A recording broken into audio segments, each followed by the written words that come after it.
I'm doing a very cursory glance at what the HPA axis is here, but how this impacts you, because you're feeling it, I know you are. Every time you have a stress response, these emotions that you have will trigger that HPA axis, and this ramps up the stress response.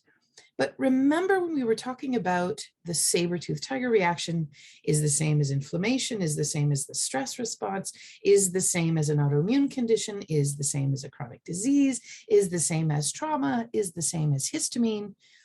Every time any of these things are being tripped, this is ramping up the stress response in the body via this HPA axis.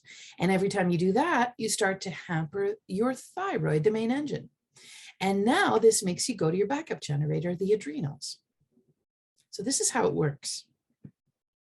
Why this is a problem. It's kind of like a snow, I was trying to find an image that had a snowball that's running down the side of a mountain. This is kind of this is part of what you see when there's an avalanche. It's kind of like an avalanche because the more you rely on the adrenals, the more you're going to make cortisol.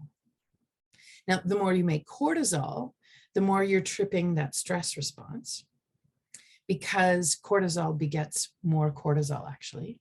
That's the chronic low-grade feedback loop that keeps perpetuating itself. But the more you make this cortisol, the more you're going to strip the stress response. So now you're hampering the thyroid. So now you're going to your backup generator, which now makes more cortisol, which now trips and hampers your thyroid, which now makes more stress and inflammation in the body, which now triggers your adrenals, which then, do you get what I'm saying? That snowball gets bigger the longer it's going down that mountain.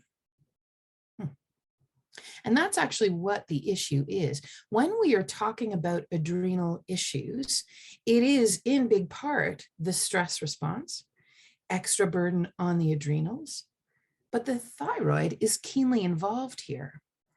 This is a holistic approach. Like we're talking, there's so many different moving parts that impact each other.